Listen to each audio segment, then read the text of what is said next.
Count. 5, 4, 3, 2, 1.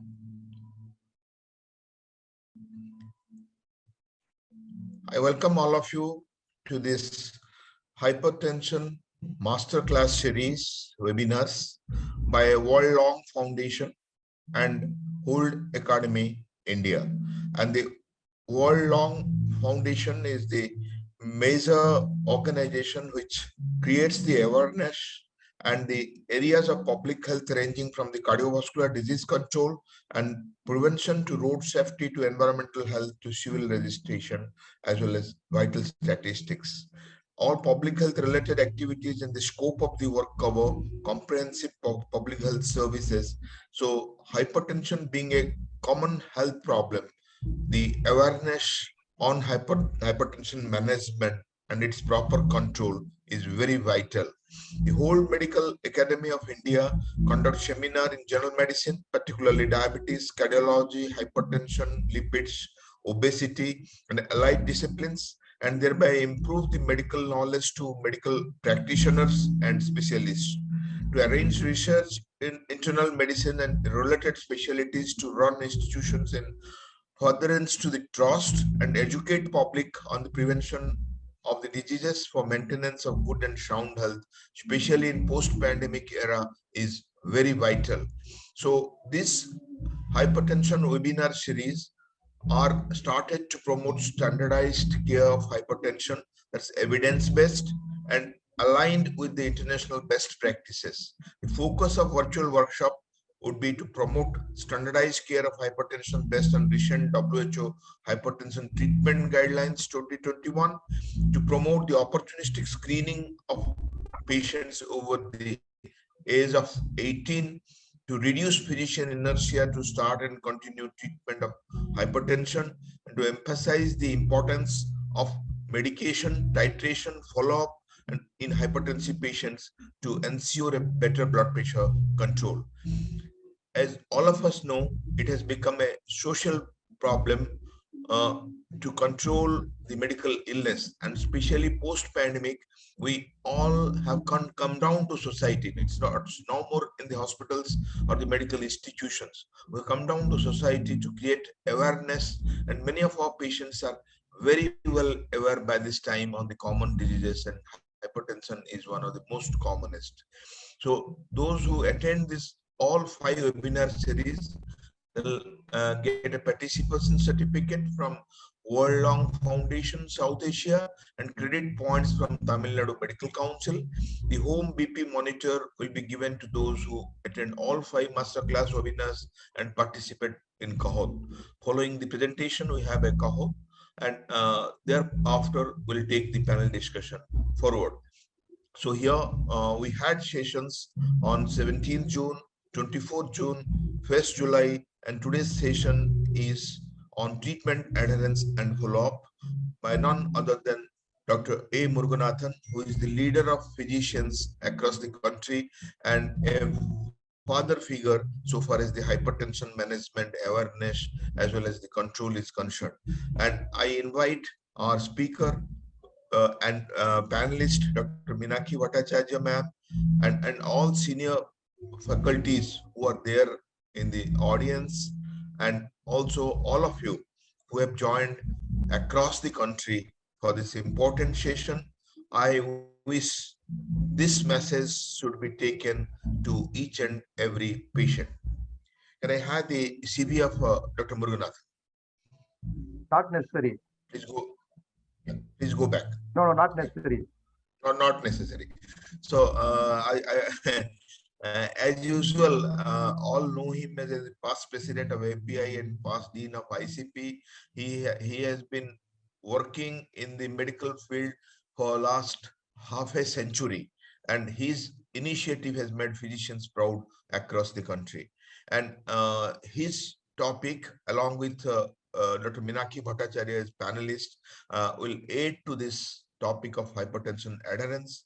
So without much delay, I invite Dr. Muruganathan to start his presentation so that we can move further. To just tell a few lines about Dr. Bhattacharya, she is MD Medicine MA in psychology and PhD in HIV medicine. At present, she is professor and head Department of Medicine of Government Medical College, Aurangabad. He is trainer of trainers in HIV medicine and fellow of Academy College of Emergency Experts and member of American College of Physicians. You have heard her, you have seen her moderating sessions many times earlier at SCP, at different forums across the country. So with this, on behalf of the World Long Foundation and whole Medical Academy of India, I welcome you to Masterclass webinar series. The next webinar of this series is scheduled on Tuesday, that's 12th July 2022 at 9 p.m. And maybe that is the last one where Dr. Chennaipan, cardiologist, is the speaker, Dr. Muruganathan is the moderator, and Dr. Rajshekhar is the panelist. And that will end this series. And all those who have attended will get the credit points and will get the prize as well as certificate from the association as well as the old academy. So steps for quiz program after the main talk by Dr. Muruganathan, I'll apprise because will not get much time at that point of time. You have to type cohort.in in your laptop or mobile where you have internet connectivity. Be ready and we'll give you game pin number. Please enter the pin and your name, then you can play. There are 10 questions. For each question you have to answer, and those who give correct answer early will get more marks. So these are the rules for the cohort which will follow. Let's start. Thanking you all for joining us today, and hope next 1.5 hour will be very interactive, very informative, very productive for all of us. So all are waiting with much eagerness to listen Dr. A. Muruganathan sir, and topic is also very relevant, the treatment adherence and the follow-up in hypertension. Without much delay, we present you the best speaker, the best faculty, the leader in the hypertension, Dr. Muruganathan, for the topic treatment adherence and follow-up in hypertension. Muruganathan sir. Thank you very much, Dr. Jain Panda. Thank you for joining us from Trivandrum, though you belong to Orissa. When you have a lot of programs, your commitment to be the moderator, we really thank and appreciate. I thank the panelists, Meenakshi Bhattacharya, Sangram Brother, and today, extra bonus, we have Amka Sarma also joined us as panelists. My talk is going to be the adherence. Already the moderator explained. It's a very interesting topic and important topic. You know, one of the reasons why the control of hypertension is not there. But you know, we don't discuss this topic in regular forums. I selected this topic because it's a public health topic, but the private sector also should focus on this adherence, because the control in adherence section, especially in the private sector, is not that encouraging. So my talk will be background definition of adherence. What are the 5 interacting dimensions affecting adherence? Methods for detection of non-adherence, impact of non-adherence, strategies to improve adherence, technology intervention. Improving adherence is beneficial. Few examples and studies. Follow-up, very important in hypertension, and then my conclusion.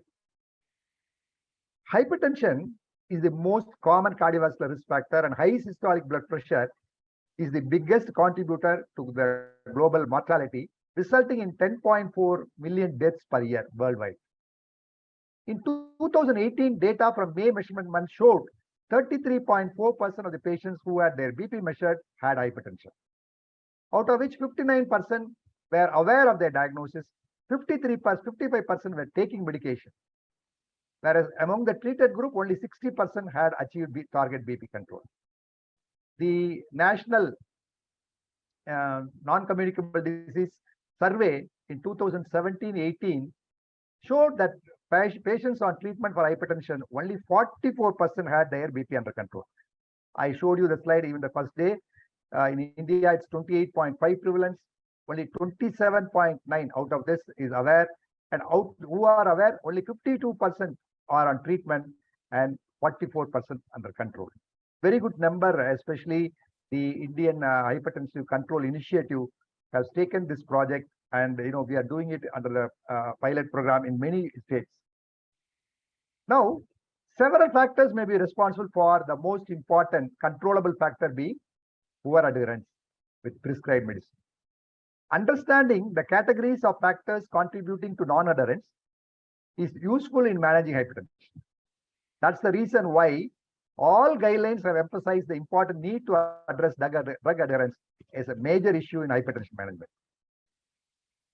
Friends, non-persistence is one of the most common cause of poor adherence, which means non-persistence means discontinuation.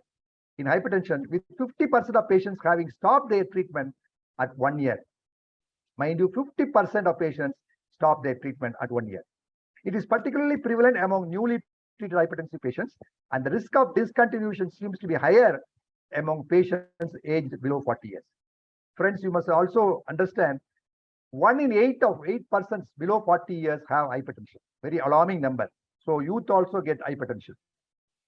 Now coming to the definition. What is compliance? We always say compliance. Compliance is the extent to which the patient's behavior matches the prescriber's recommendation. In the context of hypertension management, compliance encompasses following recommendations, including the monitoring of BP and pharmacological and non-pharmacological therapies. But its use is declining, implying a lack of patient involvement. So what is compliance? Patient does what you want to do without his agreement, without his involvement.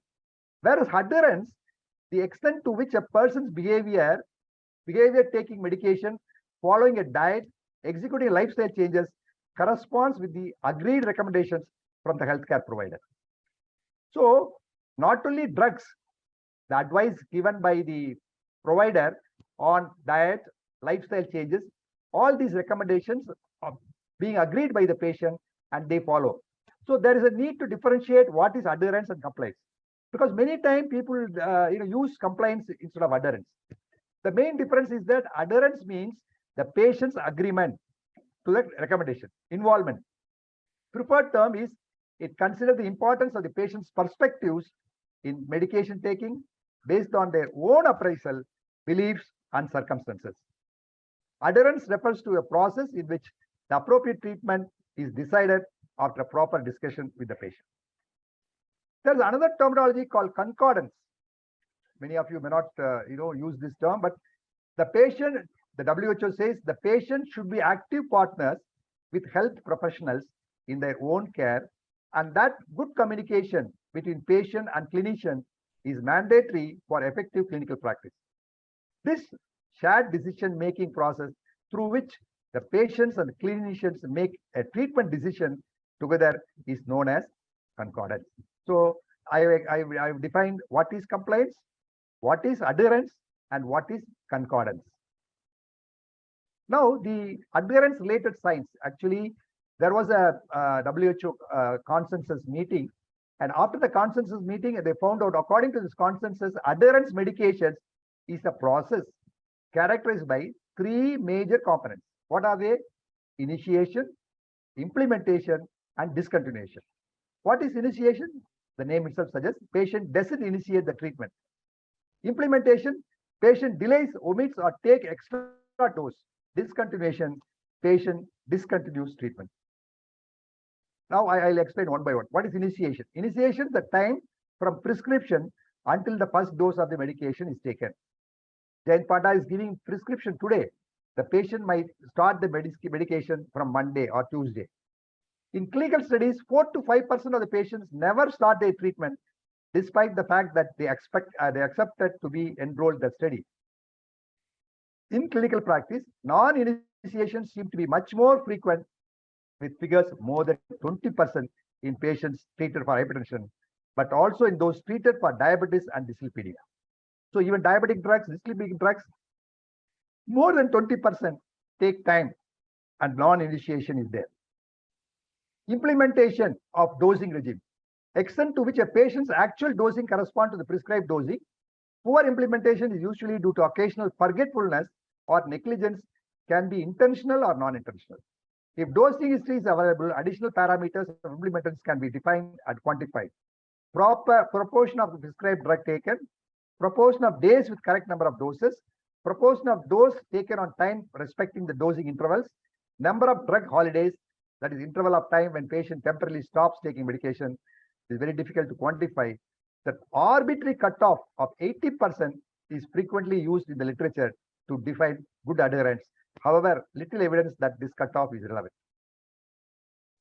What is discontinuation? Persistence is the length of time between initiation and the last dose immediately preceding discontinuation.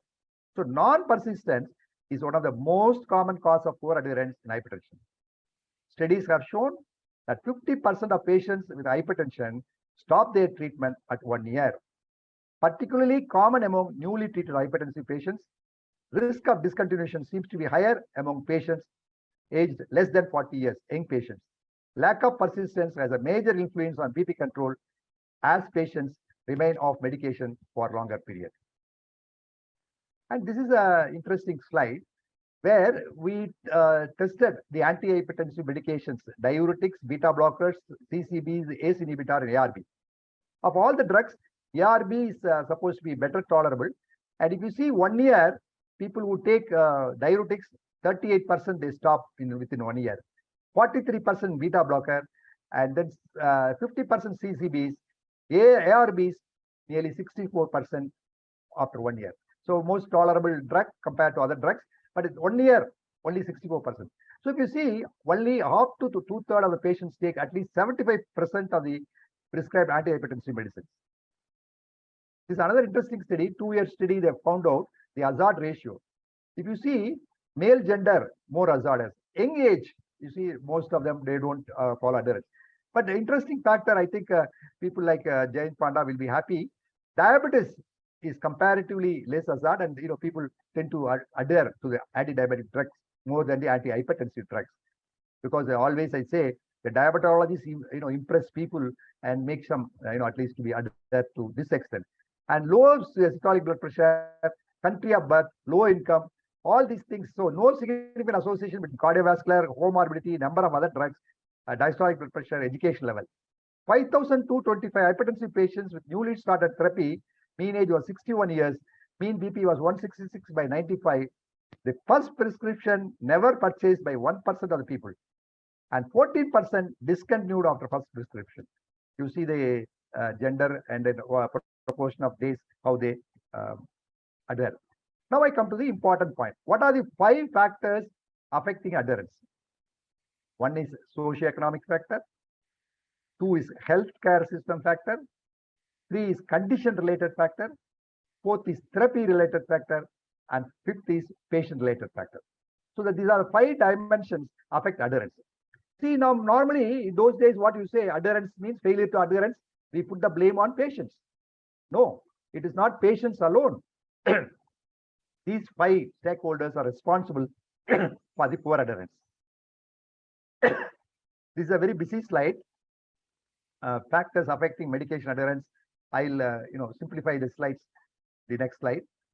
You see, I've already told you socioeconomic related factors, health system related factor, condition related factor, therapy related factors, and patient related factors.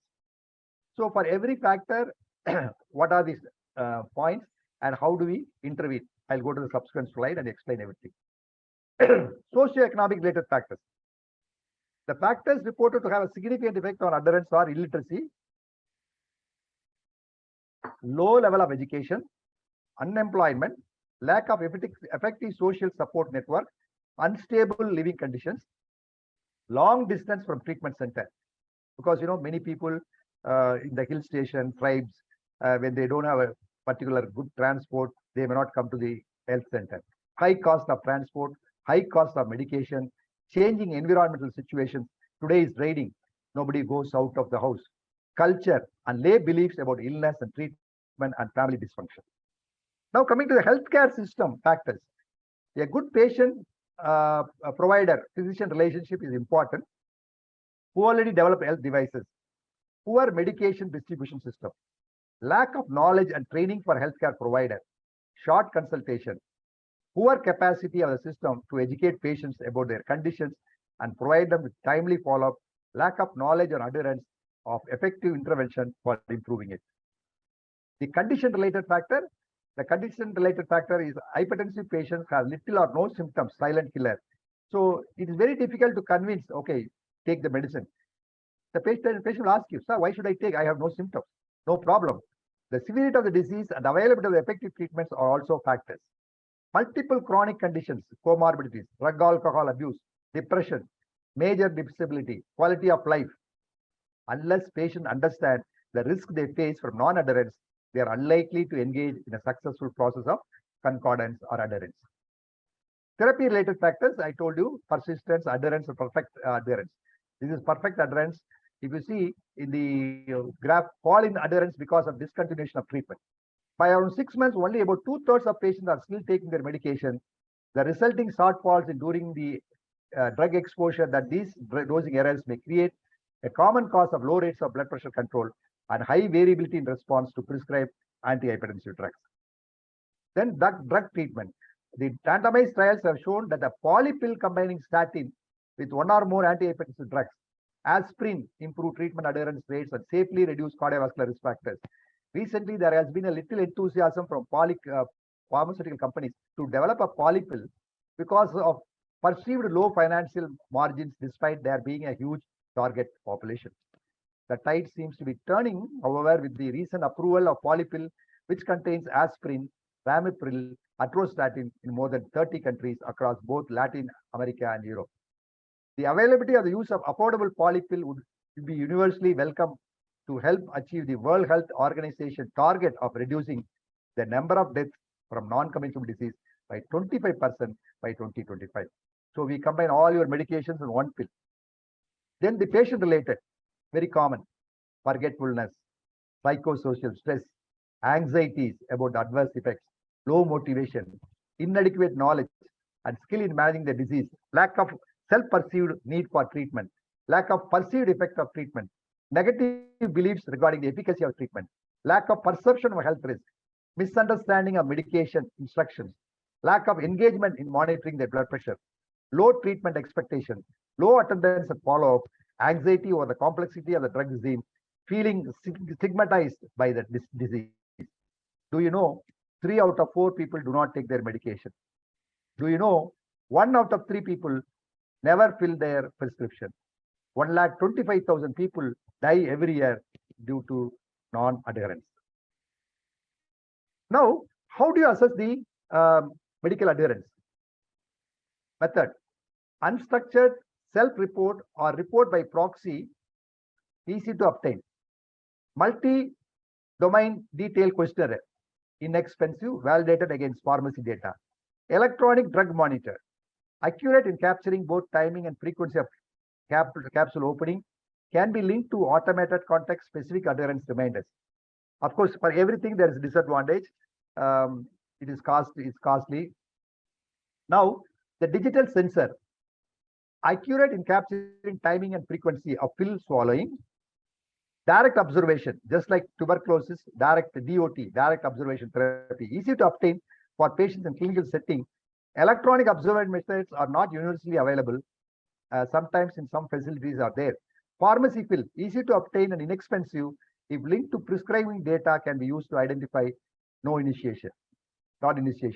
Inaccurate if prescription data are not captured from all potential source of the patient.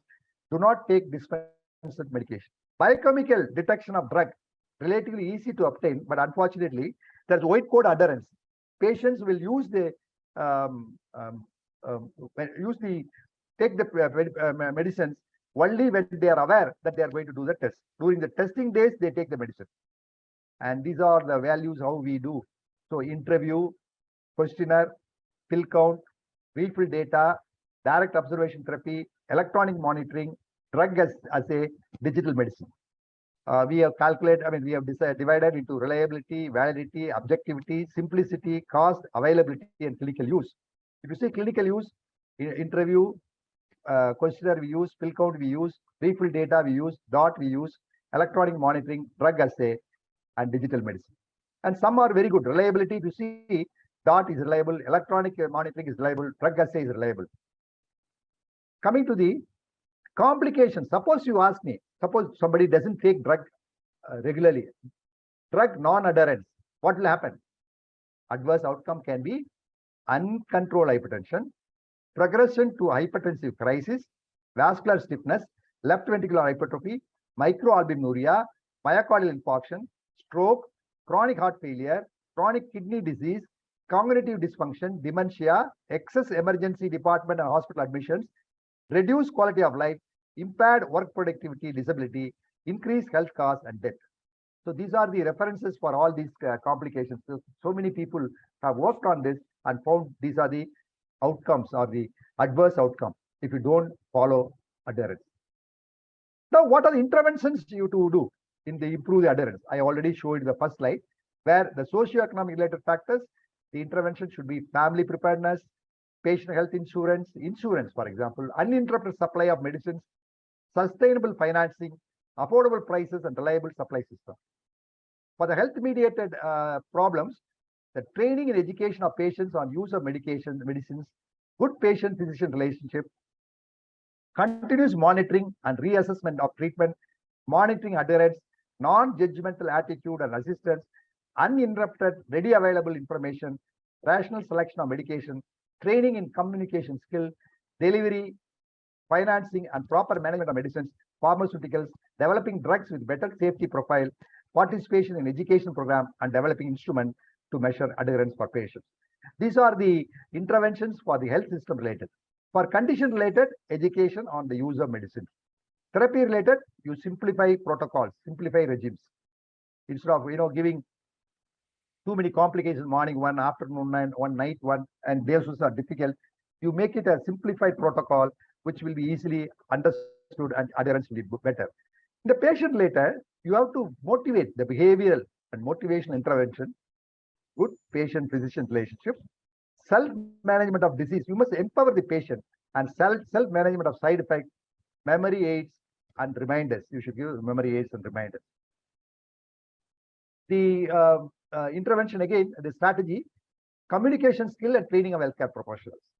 You must make the healthcare professional and doctors to the communication skill is improving so that they can communicate and convince the patient. Single pill combination, we have already said, effectiveness of fixed dose combination, smartphone app-based intervention, pharmacist-led intervention at primary care. Then physician level, patient counseling, feedback on clinical behavior improvement, identification of adherence-related issue, involvement of healthcare personnel, improving health literacy, reducing pill burden. That is physician's level. Patient level, self-monitoring of BP, promote home blood pressure monitoring, telemonitoring, reminders, apps, motivation, incentives, insurance, premiums, priority physician's visit, social support, family engagement, health system, supporting the development of monitoring system, availability of national prescription database, increased medicine accessibility, and pharma companies, reminder packaging. For example, if they buy every month, there'll be reminder packaging that you have to buy, development of digital medicine, monetary incentives, and patient educational activities. Of course, incentives can be given to the paramedical healthcare workers, especially in the ASHA workers in the public sector. If they follow up a patient and then bring them for proper checkup, each ASHA worker is given 50 rupees per patient. So that means every year they may get 55,000 rupees. So that's our incentives. And how do you assess the strategies? Patient education, pharmacist consultation, motivational interviewing, dose consolidation, refill reminders, text message reminders, electronic monitoring, medical refill, home blood pressure monitoring, patient financing incentives. Who are the patient people who do it? Patient, clinician network, pharmacy, and health insurance. These are the four stakeholders will employ these interventions to make sure adherence is there. Now, the technology is using smart pill bottles. A smartphone app improves medication adherence, daily phone calls, live consultation, motivational interviews, SM and text messages. In fact, in public health, the Indian Hypertensive Control Initiative with ICMR, Resolve to Save Lives, they develop an app. Through the app, you can speak to the patient, You can send messages. And then coming to the Proteus system with the ingestible sensor. Suppose you have a ingestible sensor, wearable watch, you can see whether the patient takes the medicines and you can follow. This is a new system. And then artificial intelligence has come into market, and it can empower the patient, and it can give you a lot of information and time saving and scientific discovery. Then fewer examples. In the Cambridge model, they do what is known as tagging the medications with measurable drugs, like example carbohydrates. Direct observation study. The results from study very interesting. Up to 50% of the patients undergoing DOT with apparently treatment-resistant hypertension are shown to be non-adherent. People who came with resistant hypertension, when you give them 50% of them or after direct observation therapy, their BP is under control. So that means non-adherence was the reason for the resistant hypertension. DOT clinic can be effective method of identifying the truly resistant hypertension patient. The legislative group in 2014 found that out of a cohort of 208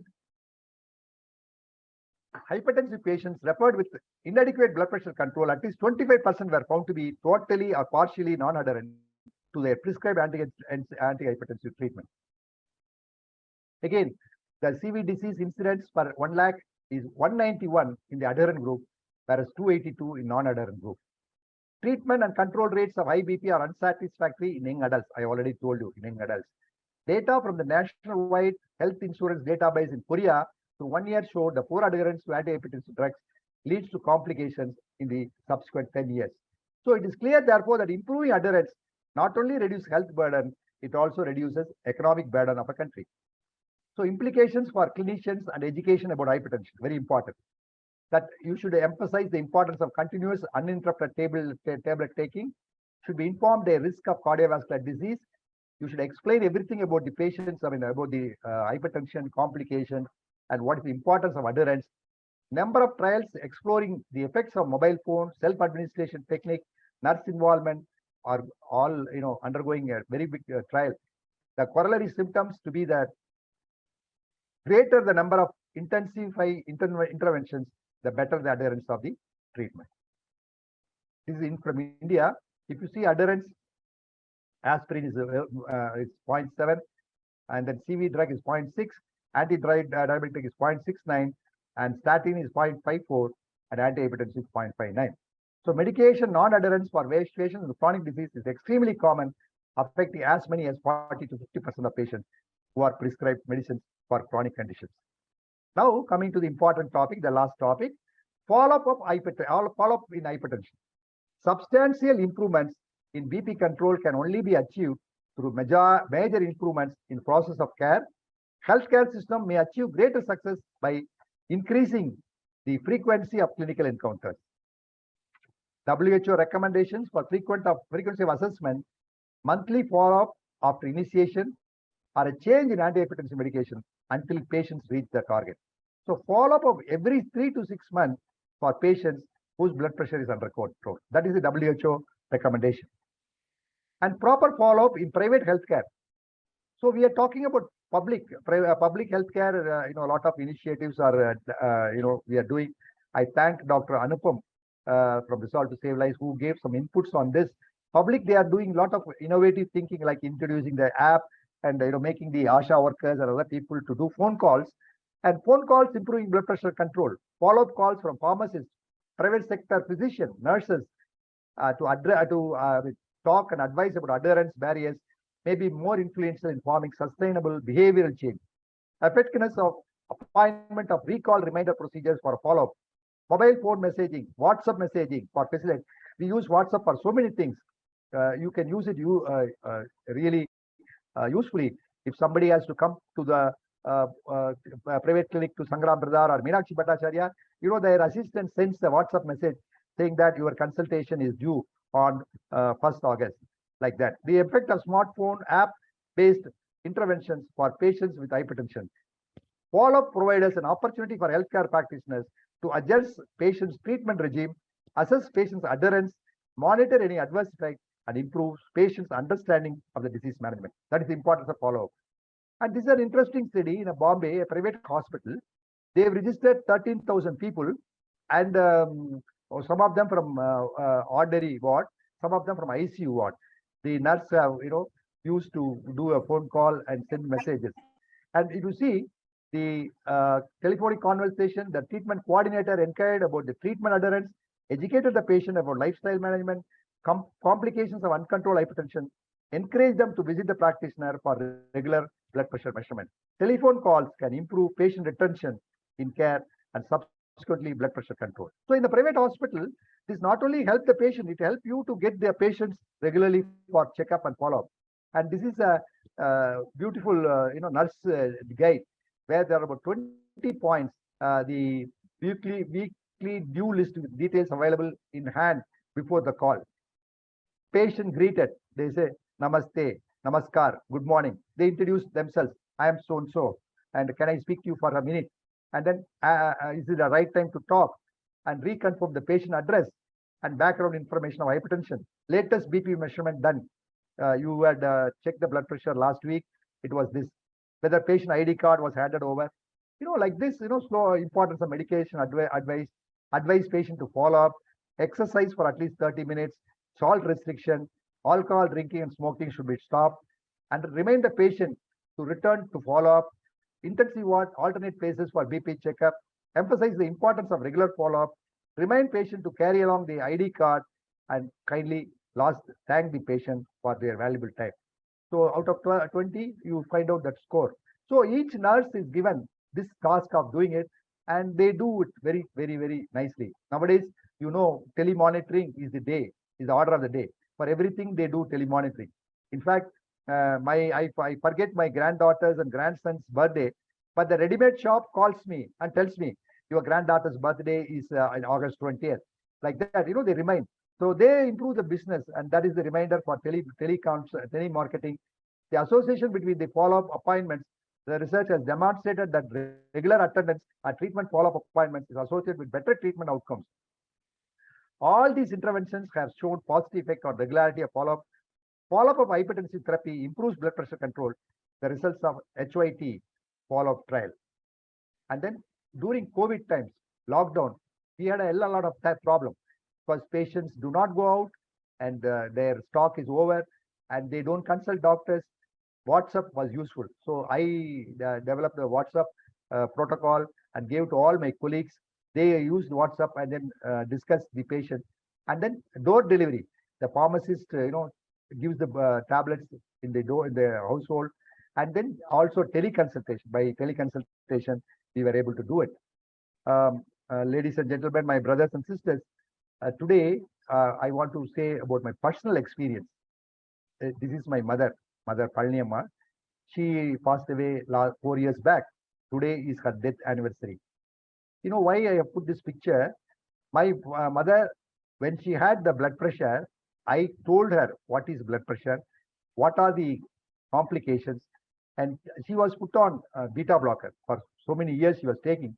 Suppose if you stop beta blocker abruptly, what will be the problem? Everything I explained to her. And from that day onwards, my wife, especially my wife only, has got direct relationship with my mother. She fills the box in the tablet dispenser.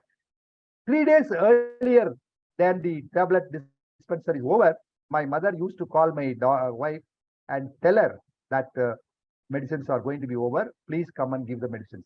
She always keeps this table dispenser in the dining table. So before, after breakfast, she takes the medicines and take it. And my wife gives it in a very nice packet, a tablet dispenser, Monday, Tuesday, Wednesday, like that, 30 days. And 3 days earlier, she calls my wife and gets that. This is my personal experience. So ladies and gentlemen, my brothers and sisters, you also follow this counseling. Talk to the patient. Tell them, explain what is the problem. If you stop, what will happen? What is adherence? What is the complication? And all that you do, and then give us something like that and ask them to keep it on the near the dining table so they will not forget. And then now tablet dispensers have come. The tablet dispensers can help improve patient medication. A Bluetooth or pill box can even send providers a remote monitoring message each time, and the patient opens the pill box. This provides physicians information they can use to detect adherence issue. The moment you open the pill box, the message will go through Bluetooth. warm, friendly sounding, we would like you to adhere to the prescribing regimen. Adherence will be high. Why communication skill training is very important for healthcare professionals. Finger pointing connotation, you will comply, there will be consequences. I want you to take your medicine, the adherence will be very low. Ladies and gentlemen, you have to uh, take time to talk to the patient. In fact, you don't spend more time on writing prescription. Take more time in explaining. Non-adherence is one of the major factors for suboptimal BP control in treated hypertensive patients. It is important to prevent non-adherence right from the start, that is at the point of diagnosis, by using a shared decision-making process, empowering patients as well as educating the patient. Assessment of adherence can be undertaken by multiple methods. For instance, biochemical testing, prescribed agents, feasible, objective, validated test, which is increasingly available.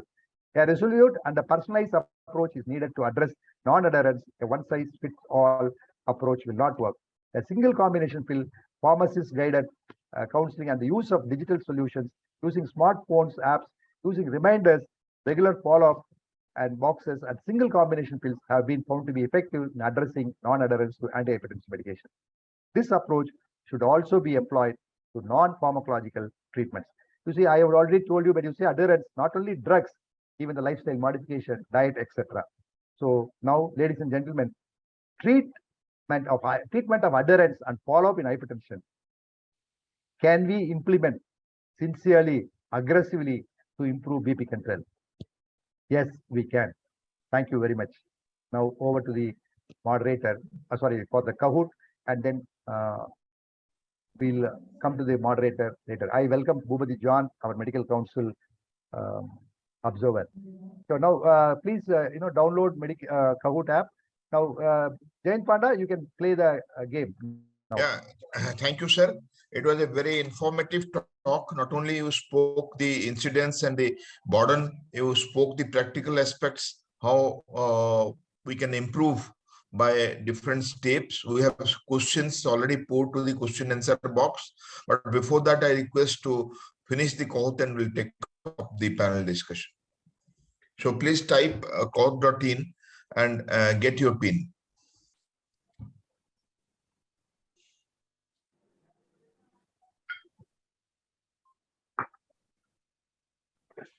Those who are keen in participating, please get your pin.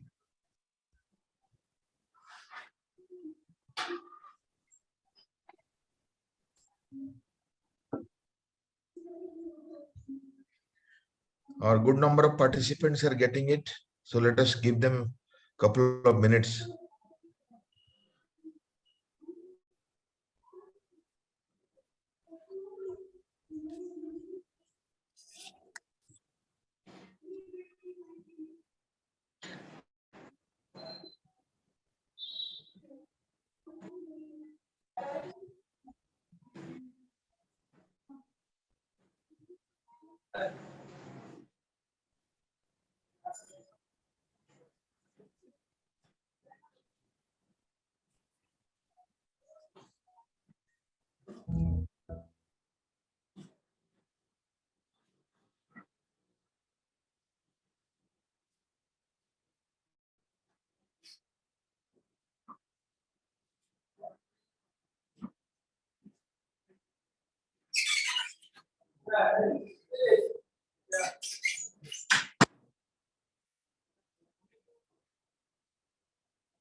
We'll start, Jainto. Yeah, still there are people who are pouring, but we will start. 3, countdown. Yeah.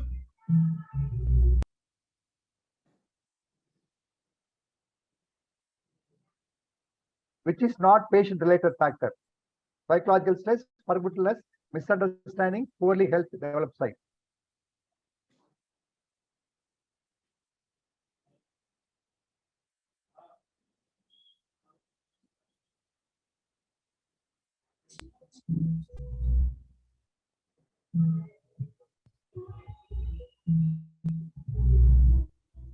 Rekha, Abhinaya, and Anandanayan. The next question, Jainto. You read the question, Jain. Yeah. Next question. I think many have answered right. The main difference is that adherence requires the patient's agreement to the recommendation. Is it true or false?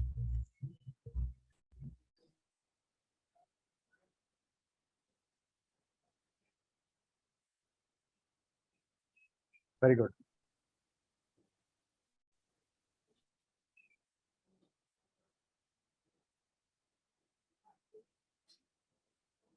Third question. Yeah, next question. According to WHO recommendation, the frequency of assessment in hypertension for patients with BP under control. It's 1 to 3 months, 6 to 9 months, 3 to 6 months, or 9 to 12 months.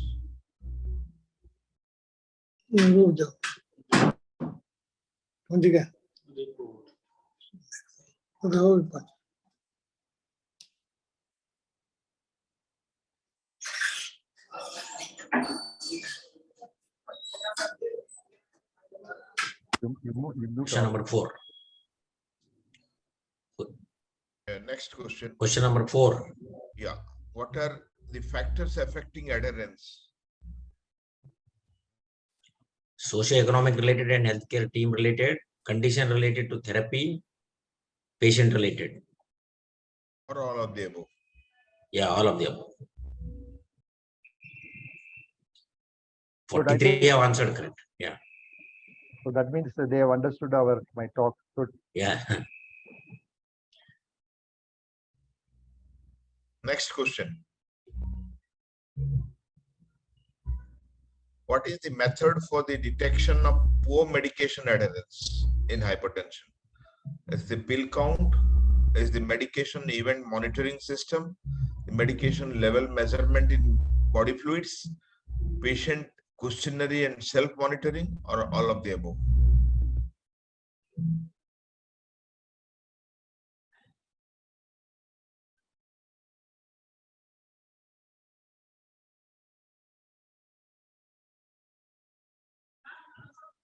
Super. Yeah. 46 have answered correctly.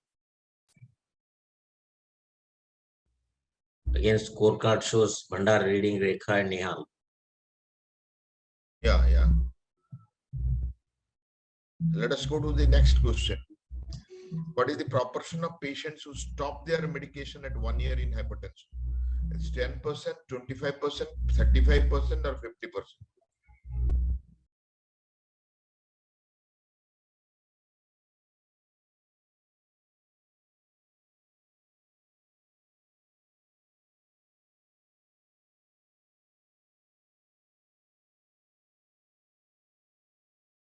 %33 have answered properly. Again, winners are like Rekha, Nihal, and Subhatra in order of chronological order. Scorecard shows. Question number 7. Risk of discontinuation of hypertension treatment is more common in which age group? It's less than 40 years, 40 to 60 years, or more than 60 years?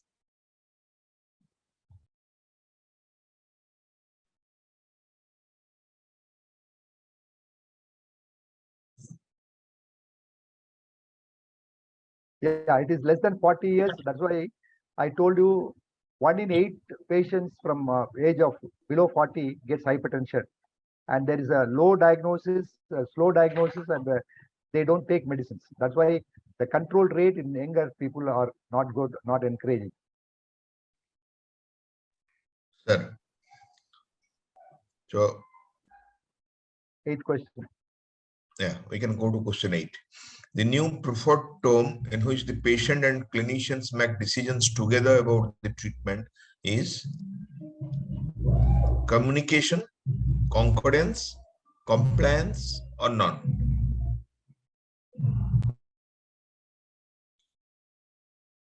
I think there should be 100% answers. Murugadan sir has elaborated extensively, made it clear. 31 concordance.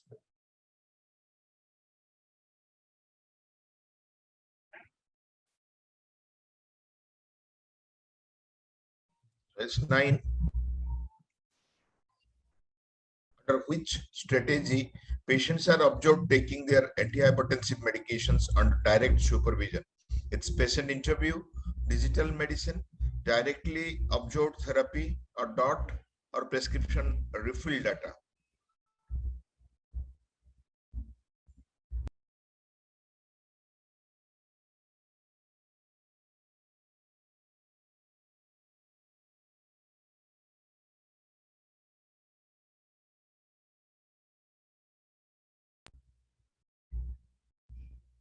Then question 10. What are the impact of non-adherence to antihypertensive medications? It's CV disease, kidney disease, greater healthcare costs, reduced quality of life, or all of the above.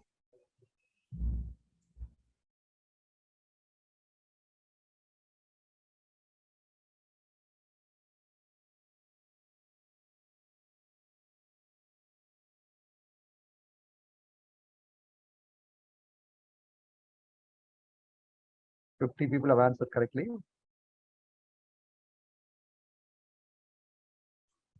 Yeah, the answer is all of the above, and almost half of them have corrected.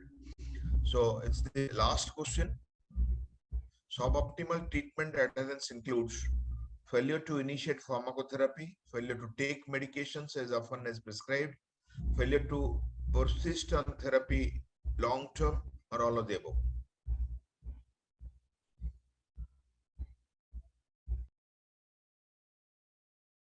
47 have answered correctly. Let us see the results now. 11 out of 11, Jatin. Viji, 11 out of 11.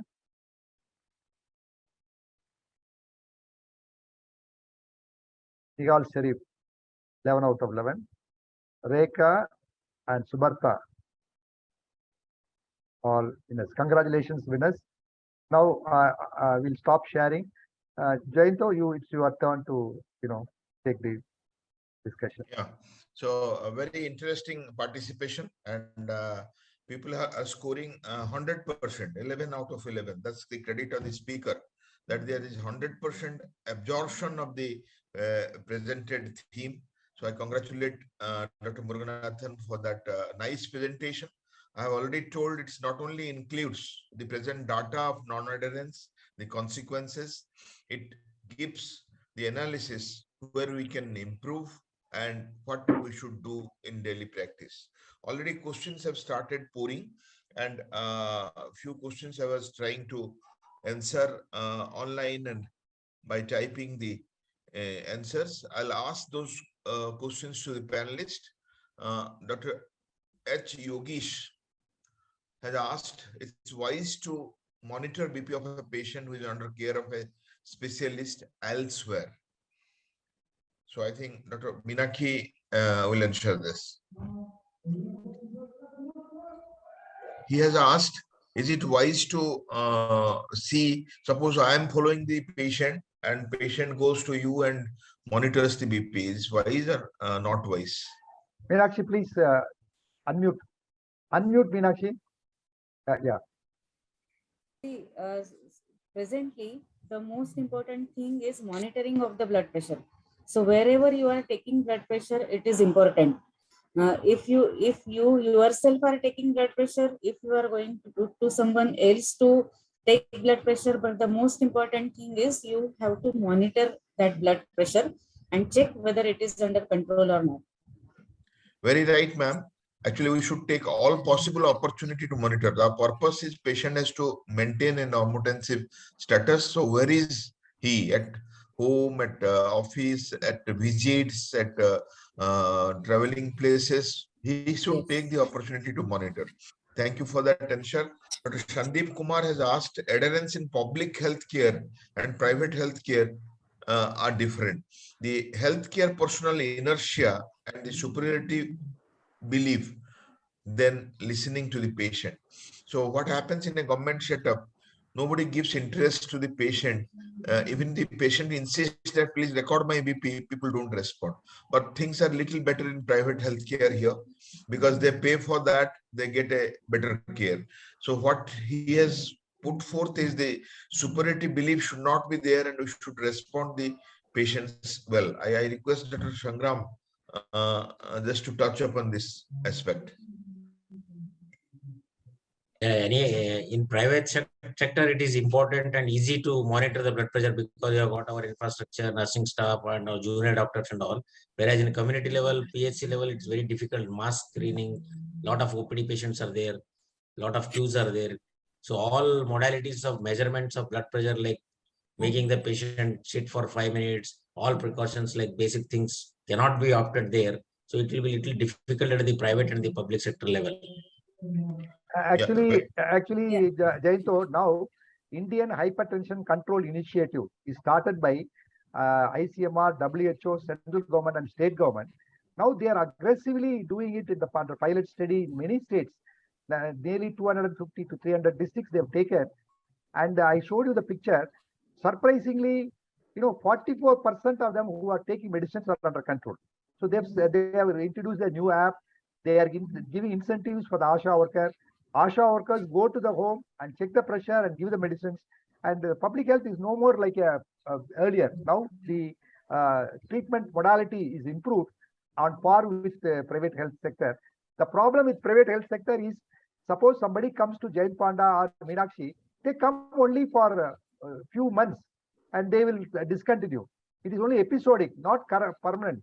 Whereas in the government sector, because it's free, they go permanent. So there are advantages and disadvantages.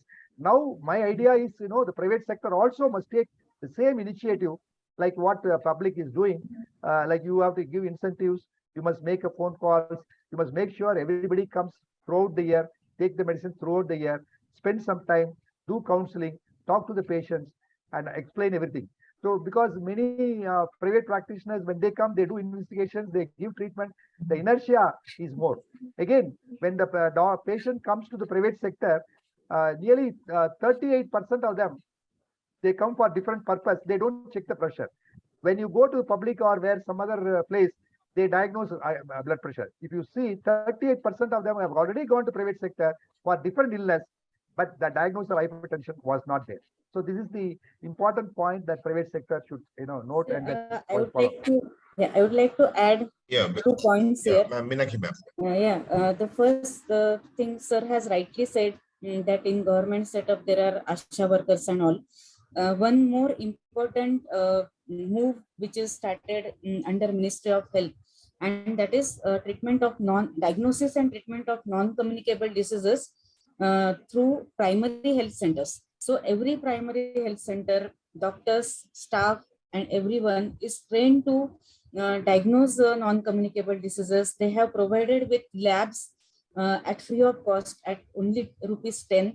So lipid profile and all these investigations are also made available through these Mahalabs. At least in Maharashtra, I'm not aware of rest of the things. But then this is one thing. And another very successful adherence program which is running under Ministry of Health, that is NACO. And under this NACO, we had started antiretroviral therapy clinics where adherence counseling was done in a public sector. And that has really shown very well efficacy in 100% adherence for antiretroviral therapy for HIV patients, which requires almost 100% of adherence to medication.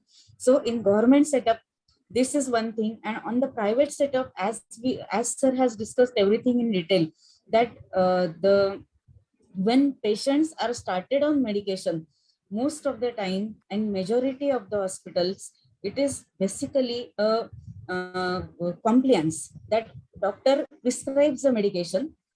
Doctors writes some prescriptions are given in handwriting, some prescriptions are typed. So there are many things what we have observed. One thing is that if there is mistake done in reading that name of that medication, that is one thing which happens very commonly in these medications. And so the compliance is done, medication affordability is not being seen. The whether patient can afford that much cost of that particular medicine is also not seen in the private sector. So these are a few pros and cons, as sir has already explained it, other things also. Very right, ma'am. Very So right. can I say something? Yeah, sure. Dr. Sharma. Sir, the things have been rightly been pointed out by Dr. Muruganathan, sir. The situations in the government setup has changed entirely in last few years. And if you take in person that in private sectors, do you think that the super consultants who are there, do they record the blood pressure themselves? I doubt.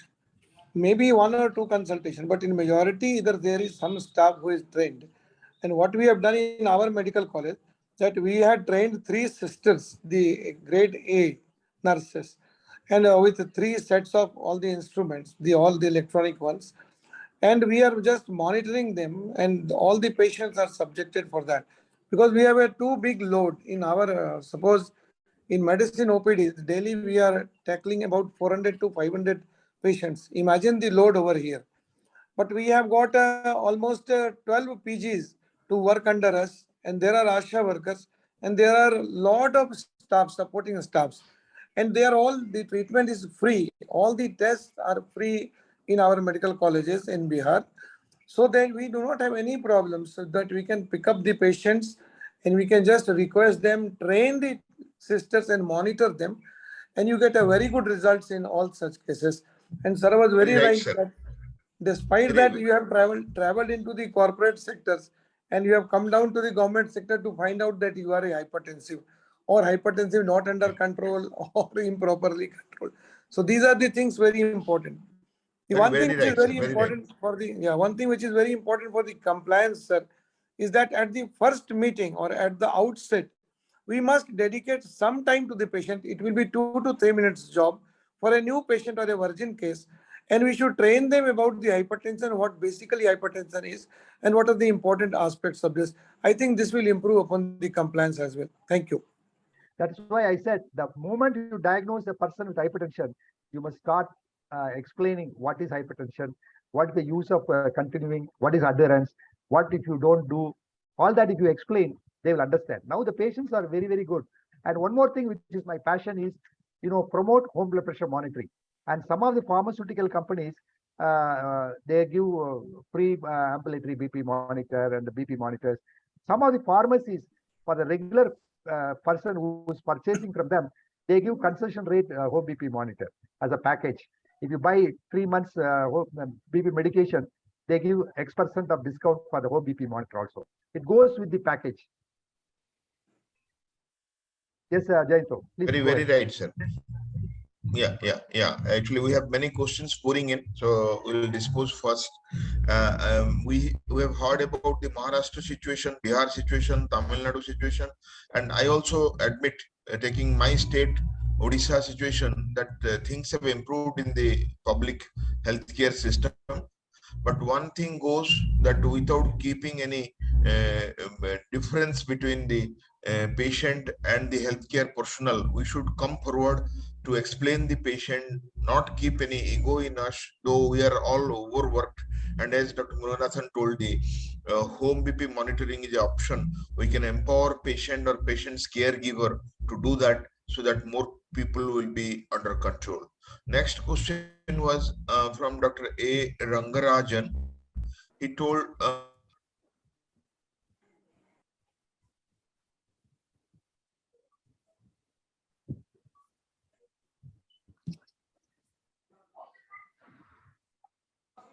Jayanto, you are muted. Not able to hear you, Jayanto.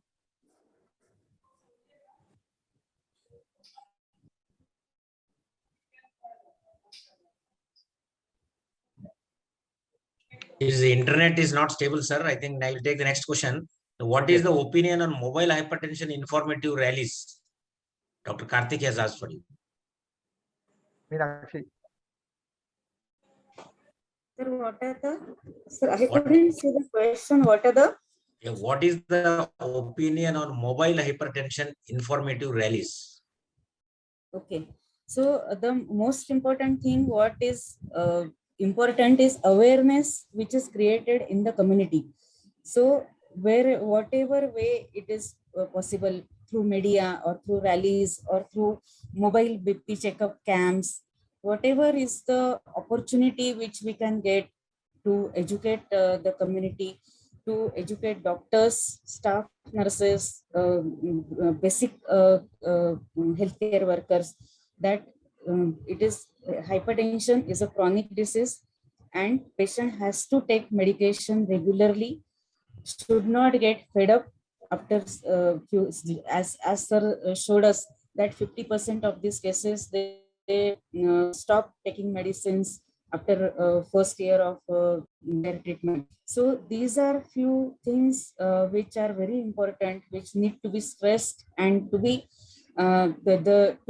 should reach the community at root levels. So any means or any opportunity in the form of like mobile rallies should be considered and should be undertaken.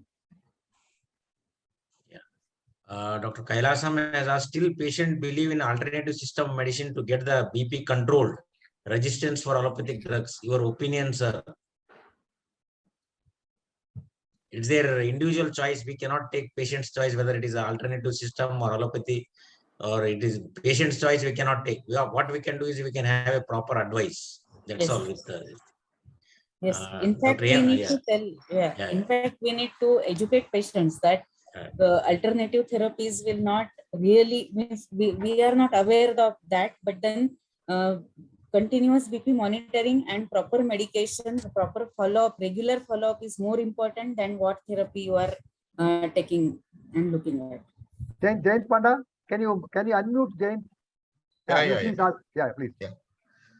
So the very important aspect of that has been asked, and I also advocate that the patient, the paramedical, the doctor, the team, everybody is a stakeholder in this job.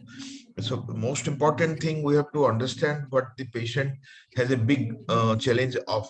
Many people stop. Why they stop? Like discussed, that given medicines of high cost, or patient has issues of remembering, there is no caregiver to give, or patient is not tolerating, the blood pressure is low. So all these issues, they creep in. So the polypill is a real issue, because those who are taking antihypertensive, not only with blood pressure medication, they are taking many other medications as well, for diabetes, for cholesterol, for obesity, for other issues like dyslipidemia. And the home, the caregivers, the doctors, the paramedical, the counselor, all have to come forward to help them. And the opportunistic screening, what Dr. Muruganathan has told, is one of the very important thing for the part of the healthcare professional, to screen, to insist, and to monitor that the patient is taking. And home BP measurement will be definitely a shed to see that the BP remains very well. So we have questions at a question answer box as well as chat box. I request Dr. Shangram to take up, because I have little issues of connectivity. So there is another question that I think that has been taken, that a blood pressure controlled for after 6 months, should somebody continue or stop? That was a question. And I have answered, but I like Minaki ma'am to react to this question. No, that is what usual story what we face in our clinics. The most important thing, when someone tells that patient that now your blood pressure is normal and you stop the medication, or patient himself finds that BP is normal and then they stop the medication. So this is not at all recommended, and blood pressure is normal because you are taking medications, and that's a good thing, that whatever medication you are taking, that is controlling your blood pressure. So once started, it should be taken. Most of the cases, they require this medication lifelong, and it should be taken properly and should be monitored with regular follow-ups.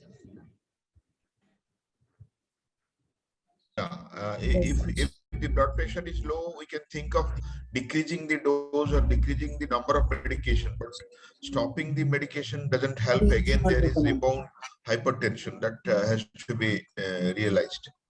So, Dr. Shangram, you please take up other questions from chat box as well as question answer box. Yeah, Dr. Indrani is asking, patients are very reluctant to adhere to their treatment once. By this time, I'll ask Dr. Muruganathan Yeah. sir a message for, yeah. Yeah, go ahead, go ahead, go ahead. Yes, Jainto? The internet is probably unstable, sir. Yeah. Jain? Yes.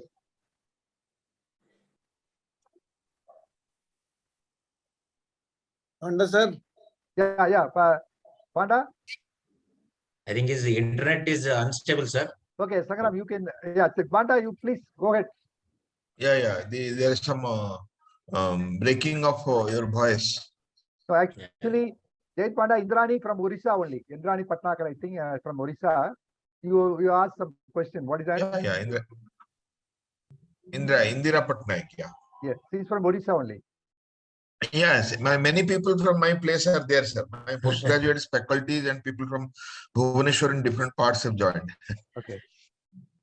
Yeah. Dr. Shangram, are you able to read her question? Yeah.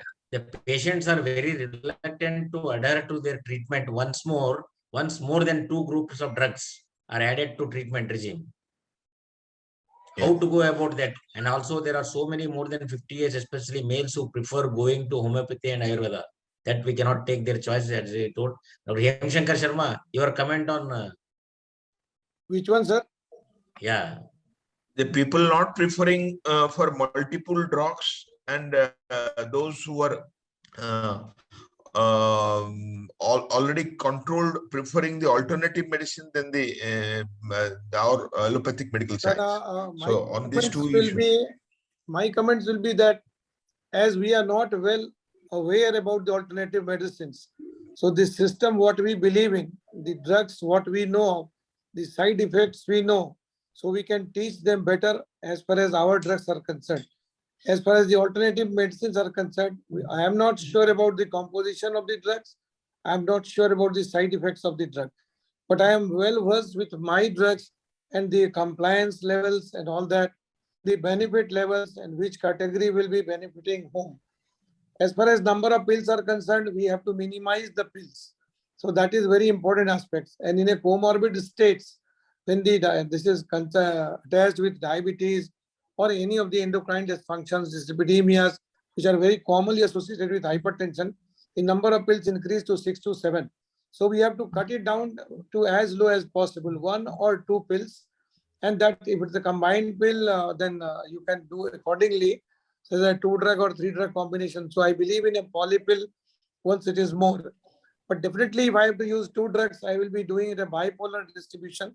That is one in the AM and another in the PM compositions. So that will be better.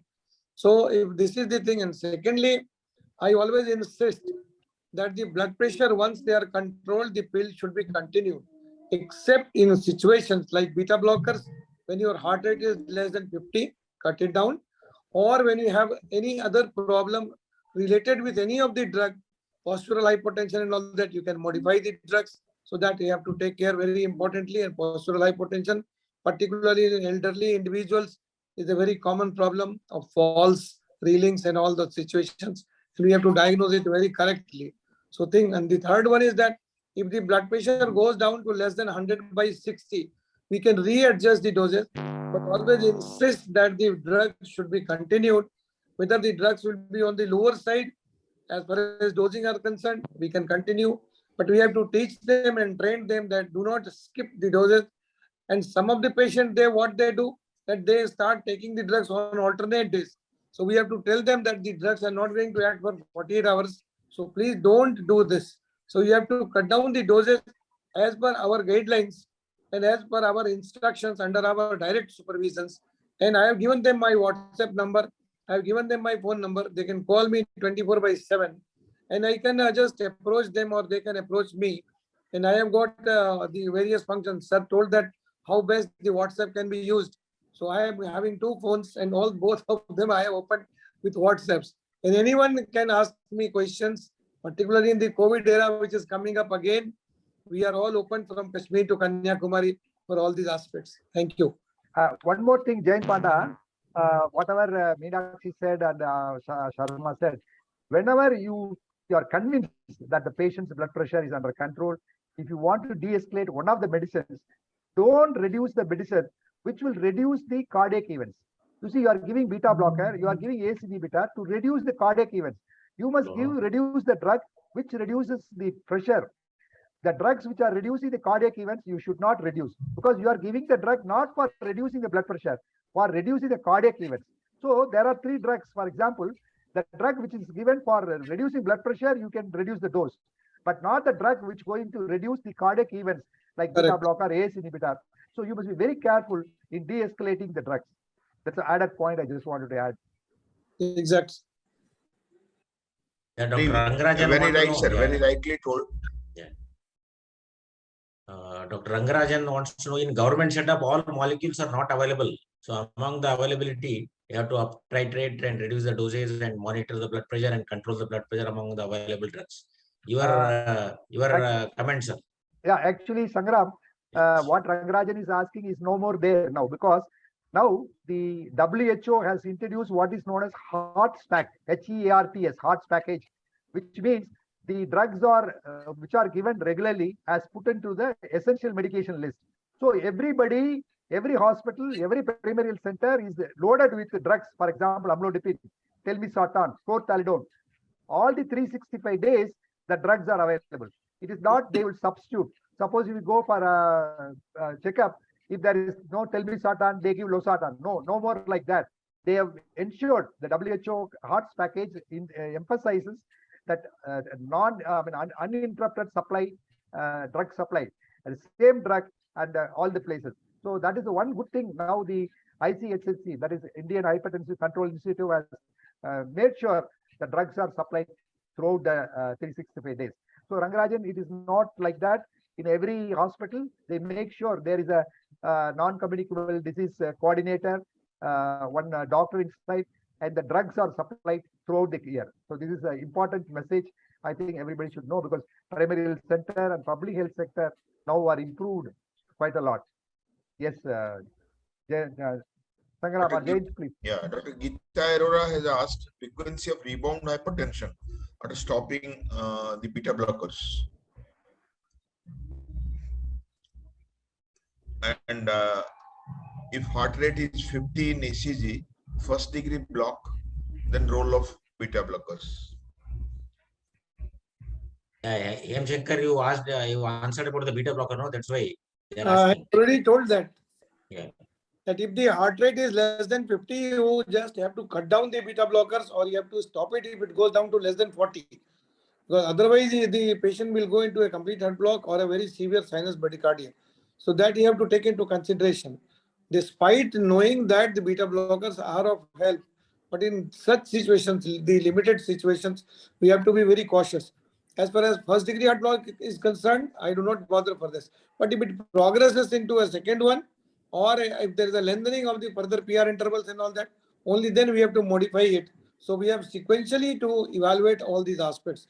Because the beta blockers, as far as rate control, as far as angina control, is a very, very important drugs. And the cardioselective beta blockers, we are actually incorporating them. And what Dr. Muruganathan sir said, the drugs are available in our centers as well in the hospitals.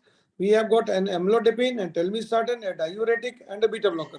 All these 4 drugs are available with us in the government setup. So we have to titrate as per the need and requirement and the background conditions or the comorbidity prevailing upon the patients. Sir. Dr. Rangarajan has again asked, the controlling microalbuminuria requires 80 milligram of telmisartan, and this dose may reduce the blood pressure. So how to go about indications of controlling microalbuminuria with ARBs in a normotensive patient? I think Meenakshi ma'am may take this. Yeah. So for controlling microalbuminuria, now that we need to find out whether this microalbuminuria is related to only hypertensive early hypertensive nephropathy or there is additional diabetes also.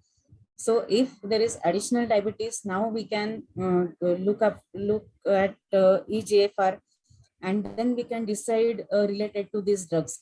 But if we want to reduce microalbuminuria and prevent further uh, renal worsening, then it is better that these patients are along with telmisartan dose. We can add CTD to these patients and then help reduce further worsening of the disease. Most of the Yeah. time, this is related to hypertensive nephropathy, early nephropathy. Dr. Indrani Ghosh has asked, how safe for pharmacists to prescribe antihypertensive?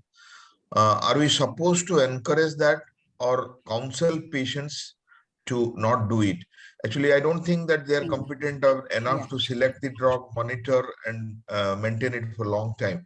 They can just help in recording of the blood pressure if they are trained properly by us. So we should not encourage pharmacists to take up this job.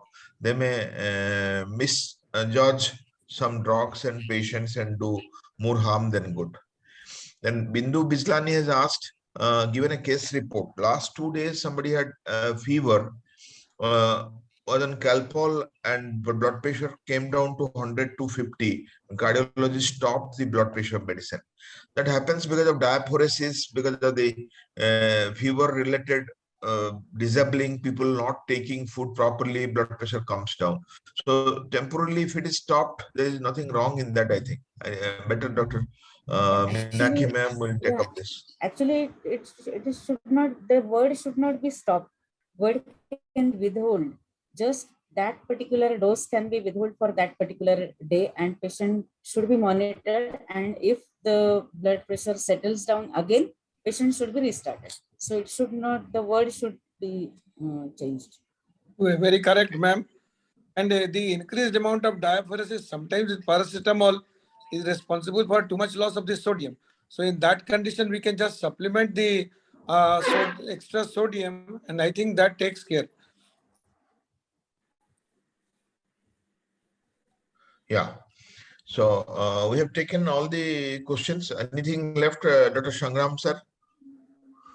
I don't think there are no much valid. They're all, most of them are all appreciations to Dr. Muruganathan sir, and most of them want the link. Yeah. So a lot of accolades and appreciation have started coming, and we are also approaching time to conclude. So before we conclude, I'll request Dr. Minaki ma'am, our panelists, to give a clear take-home message to our viewers who are still left. We had almost 200 people joined. Now still 110 people are with us. So your message to them, ma'am.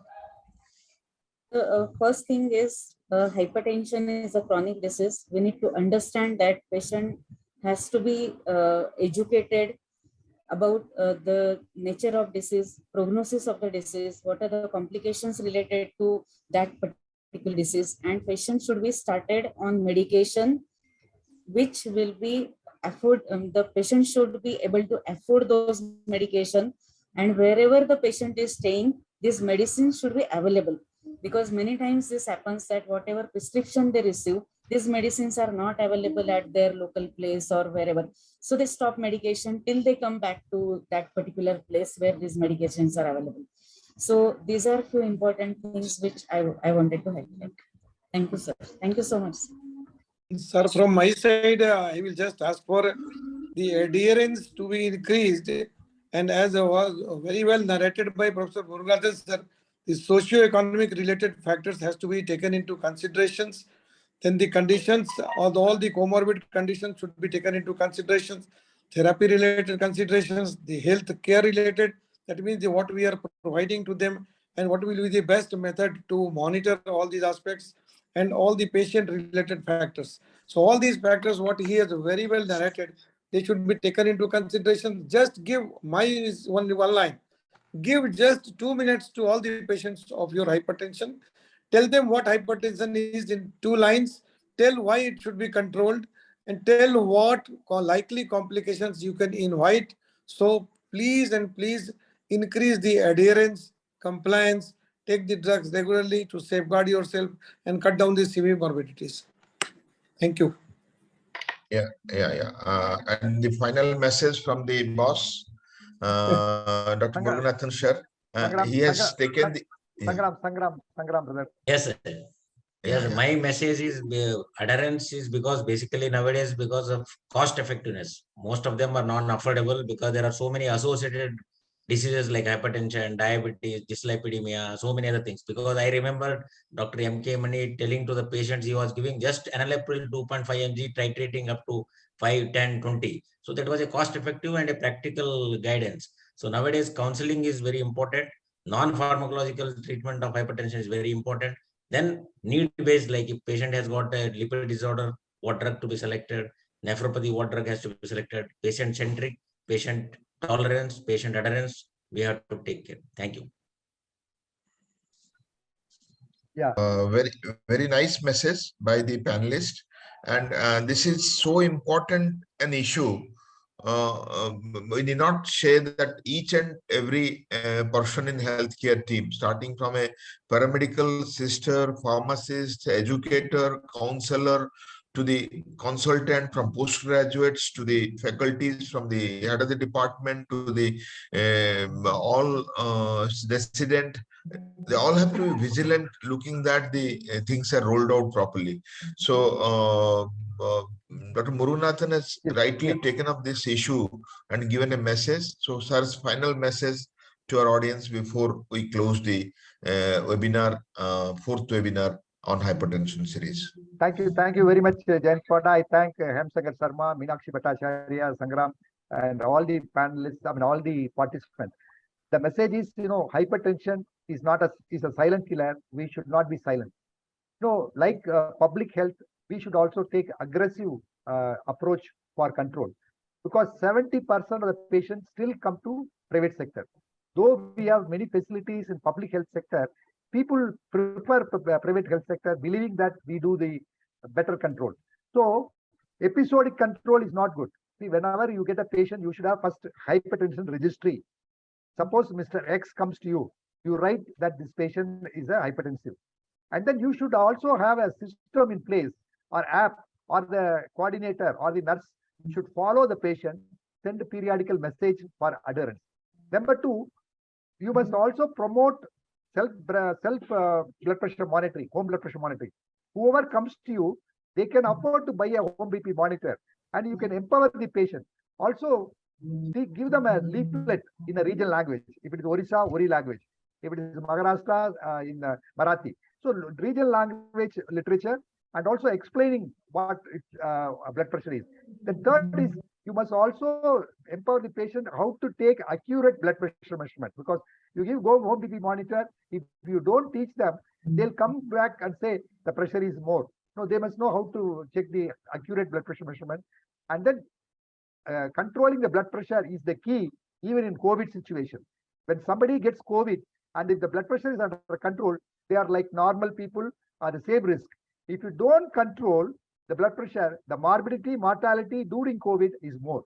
So you explain everything, and then also tell them lifestyle modification. Adherence is not only for adherence for the drugs, adherence for the lifestyle modification, diet, everything. And those are the days when somebody is not taking medicines properly, we say the patient's fault. Now I've given you 5 factors. So all of us are responsible for poor adherence. Suppose if you are giving complicated prescription, if there is no simplified protocol, if your hospital doesn't follow it up, all these things are very important. And you must teach. My mother, for example, she's not educated. She's only about 8th standard. But when I explained to her and she understood, for the last so many years, she had to call us and then get that drugs. And then the hypertensive medications are very cheap compared to other medications. And by cost effectiveness, if you see, if you don't take the medication and the patient develops problem, it's more expensive. So explain everything, and you always, make sure you at your house, in your hospital, in your place, start hypertension clinic. You want more hypertension specialists, hypertensionologists, and then promote the education, health education in all aspects, and then make sure you are, hypertension free. As I said, aggressive management, aggressive adherence, and then proper follow-up. If we can do, we can control blood pressure. Yes, we can. That is my mantra. If you ask me, can we do it? Yes, we can. Yes, we can. Yes, we can. Thank you, sir, for that nice concluding message.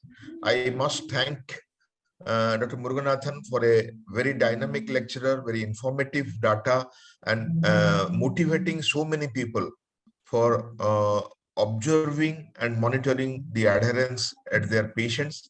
I must thank Dr. Meenakshi Bhattacharya for taking up so many questions along with Dr. Shangram Birdar and Dr. Hemshankar Sharma. We have all taken up all the issues related to our people and ensured most of their questions to their satisfaction.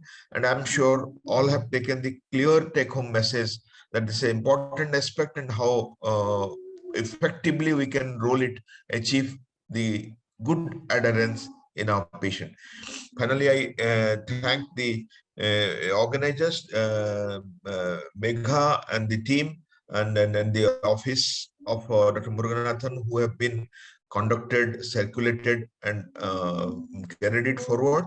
And before we close, the final opinion of Dr. Muruganathan and Megha, and we can close the session after that. Yeah, I think we have already given the concluding message. Next week, Friday is not the program. It is Tuesday. Please make a note. 12th Yeah. July, Dr. Chediappan is going to talk to us on diabetic hypertension. I'll be the moderator and Rajesh Iyer will be the expert panelist. I request Jain Panda, Meenakshi, Sangram, Jain for all will be the panelists last meeting. So even now you can see 100 people are there at 10:30. So that means they are interested in topics, even adherence. And the last week we had a private sector. It was dry subject, but people were interested to know more about it. And I want every one of you, as Swami Vivekananda said, give me 100 people, I will change the whole country. If I have 100 people like you, I can have an hypertension-free country, hypertension-free global. Thank you very much.